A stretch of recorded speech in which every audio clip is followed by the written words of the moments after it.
Install odds last World Cup and all the stuff now. No, I don't think anybody would have bought into it beforehand about everything going to plan, and they're more focused and they're more this. I mean, I wouldn't have bought any of that crap 10 days ago. But you kind of have to. Rassi is a genius. He's a rascal and a genius. What is he? To give that beating on the All Blacks certainly has all of South Africa believing that we're going to win this. And I can tell you now, speaking to the people in Ireland, and what I can understand of them saying to me, and the Welsh, is that they think that the Springboks are the absolute clear favorites. It is interesting. I look at the betting odds. I made a lot of money 4 years ago betting on the Springboks at sort of every stage of the World Cup, and now it's 2.50 for them to reach the final, which is what, 150% return on your money. So I mean, it's still good return on your money, but it's like the Boks 4 years ago, I think, were 5-1 to win the tournament or something like that. They're heavily favoured against Scotland. So it's also interesting, Kev, hearing that the narrative, in the Northern Hemisphere versus in South Africa, it's doom and gloom all the time. And, Scotland is our biggest fear at the moment.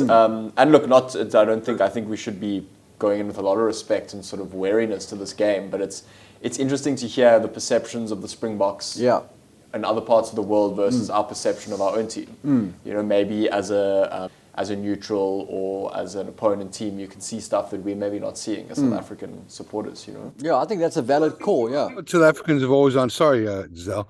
I think what South Africans have always underestimated is their own brand, the exportation of the Springbok brand. When I was a kid and playing rugby, one of the first jerseys I wanted to buy was a Springbok jersey. In fact, the bet I lost last year, last World Cup, means that I'll always have a Springbok on my chest. It is a super brand, and it's second only, and I mean not by a lot, to the All Black brand. I mean, the Springbok brand is a fantastic brand. They're a feared team. Everybody knows that they'll knock the shit out of you when you play them. It's going to be physical, and I can tell you now, like I said to you earlier on, everybody's perception that I have spoken to in this country and in Wales. I think with that though, Kev, I mean, that is worth noting. I'm not sure how much stock to place in that, because some of those countries never ever beat the All Blacks. So when South Africa puts a record score on them, I think it definitely does slant the perception around what the Springboks can do.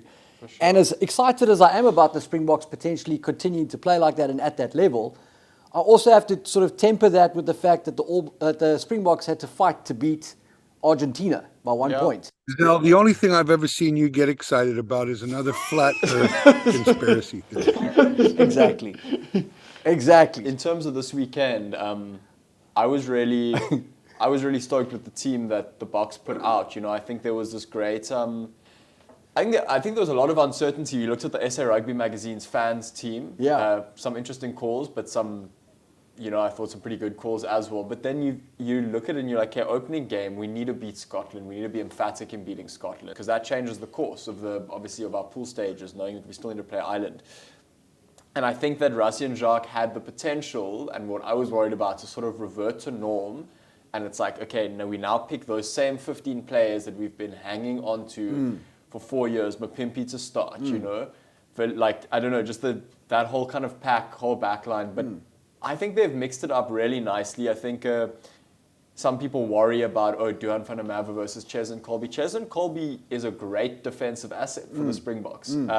Curtly Orense is great under the high ball. They're both good under the high ball. So I don't think you got to look too much into the size of these two wings, but rather what their capabilities are in terms of defensive alignment and under the high ball. We've got I think it's a very well-balanced, strong team that's looking to the rest of the pool game, but also acknowledging how important it is to still put out. I don't think this is the strongest Springbok team that we can put out, but I think it was sort of like close to the perfect balance for Scotland, giving them enough respect without putting our strongest team out and risking stuff. So sorry for the monologue. What is the spread on the game? I haven't seen it yet. The spread is, let me get it up here. 11.5? Yeah, 11.5. So you got 1.91 on South Africa at 11.5, and then 1.83 on Scotland. I can tell you before the All Black beating, 2 weeks ago, it was around 6.5. So, gone out by a full try. Look, I like the Boks by 10 points. I think 11.5 is always a tricky, it's a tricky spread because it's just under 2 tries, but it's over 10 points, so a penalty and a converted try won't get you that. But yeah, I like the Boks this weekend to win 27-18. Oh, do we know what the weather's like? Yeah, no, I mean, I know it's going to be beautiful. sweltering in Paris. I'm not sure about Marseille. It's not about how you start; it's about how you finish. I like Really? Scotland with 11.5 points. Sure. To be honest Okay. with you. I think the Blocks will win, but I think they may win by 10 or 11. So it's that half point. It's so crucial in betting. People often think, 11, are they going to win by? But it's not like you say, Ollie. They've got to win by 2 tries, a converted and an unconverted try, or 2 penalty goals and a converted try. It's Scotland will hang around. I think that South Africa will win, but not by that amount of points. So I'm going to say that I'm not going to bet on this game. Actually, I'll look at the over under and offer a bet on the weekend. But if I had to bet, if someone gave me £1,000 and said, "There you go, who are you taking?" I'd have to put it on Scotland at plus 11.5. That doesn't mean I'm anti-Bok. It just means that. Look, I think Scotland will lead for the first 20 minutes of this game. I see that it's a very South African-esque thing, where you concede a try within 5 minutes, kind of just field all of Scotland's. What score are you saying, oh? I said 27-18 to the Boks in the final, the final reckoning. But I think we'll concede early. I think Scotland will just be out guns blazing. But they don't have the bench. Not many teams have the bench to match. And I think if we can kind of just field that without conceding too many points, I think that game changes drastically from 50 minutes onwards. Okay. Now, Kev, you wanted to see me excited. I'm excited about this one. I've got the Boks to win it comfortably. A 15-point victory in total control. And I'm going to say 34-19. All right. Yeah. The thing I don't like about it all is, you're winning by 18 points, which is an absolute bitch slap. Now, the benches change, and Scotland scores that sneaky try at the end in the 81st minute, where the referee keeps giving penalty after penalty after penalty until Scotland get over the try line, and there goes your 18-point victory. It then goes down to 11. So I actually like the fact. I do think it's going to be about a 10 or 11-point victory, which is why I'm not betting on the game. Too close. I think the score will be 30-10 for the Springboks. Okay. Well, I mean, also, you and me pretty similar there.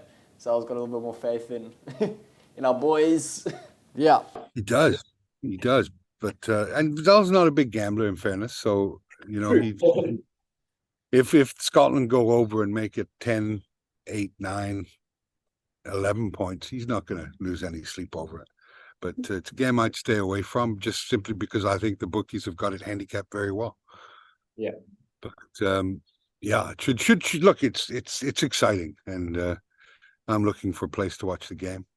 What are the options there, Kev? What's at the top of the list? I don't know, some place called Molly Malone's or some, the typical Irish thing. Well, also with this level of game, it gives us it focuses the lens for next week, because we'll understand a lot of, or we'll think we'll understand a lot based on the France All Black test and South Africa. This is a must-win game for South Africa. Yeah. Well, hopefully they do. I think they should. And keep an eye out on MoneyMan's Facebook page for all the more intricate bets before the time, like your over-unders, your half-time, full-times, red and yellow cards, because I think there will be a couple of those this World Cup, a good few. I remember I made some good money in the last World Cup on a red card in the French game. France Wales. With all that money you're making, you think you could do something about that hair of yours? I lost it all when we started our Premier League betting shows. The hair or the money? Both, actually. If you watch the old videos, it was down here. Nice one. Thanks, all. Thanks, Kev. We'll do a wrap up next week. Thanks for dialing in, and it's great here, and great to see you guys, and can't wait to get back.